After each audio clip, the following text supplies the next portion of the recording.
2025ஆம் ஆண்டுக்கான உலக புகையிலை எதிர்ப்பு தினம் புற்றுநோய் விழிப்புணர்வு குறித்த இன்ஸ்டாகிராம் ரீல்ஸ் தொகுப்பை வெளியிட்டார் கோவை மாவட்ட ஆட்சியர்.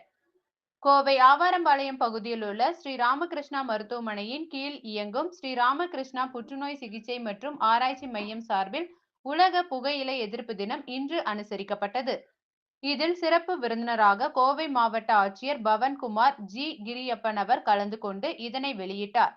தொடர்ந்து செய்தியாளர்களிடம் பேசிய மருத்துவர் குகன் கூறியதாவது: இன்று சமுதாயத்தில் புகையிலை பயன்பாட்டால் ஏற்படும் பக்க விளைவுகள் மற்றும் பிற்காலத்தில் ஏற்படக்கூடிய நெடுங்கால பாதிப்புகள் பற்றி எடுத்துரைக்க வேண்டியது அவசியமாக உள்ளது.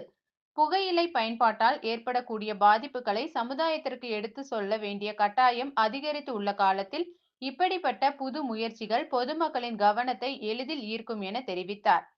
இந்த முயற்சியை எடுத்த ஸ்ரீ ராமகிருஷ்ணா மருத்துவமனைக்கு எனது வாழ்த்துக்கள் என தெரிவித்தார்.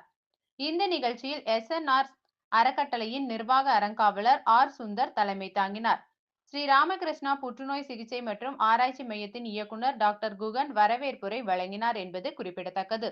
இந்த உலக புகையிலை எதிர்ப்பு தினம். இந்த தினத்துல புகையிலைக்கு எதிராக புகையிலை பற்றிய தீமைகளை மக்கள்கிட்ட விழிப்புணர்வு ஏற்படுத்துறோம். இந்த விழிப்புணர்வு ஏன் அப்படின்னா, இன்னைக்கு இந்தியா முழுவதும் 25 கோடியிலிருந்து 30 கோடி மக்கள் புகையிலைக்கு அடிமையா இருக்காங்க.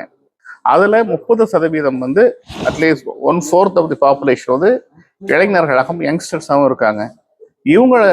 இவங்க வந்து வெறும் எதிர்காலத்துல புகையிலையினால வரக்கூடிய புற்றுநோய் மட்டுமல்ல, மற்ற பக்கவாதம், மாரடைப்பு, COPD இப்படி பல நோய்களுக்கு வந்து இவங்க ஆளாகக்கூடிய வாய்ப்பு இருக்கு.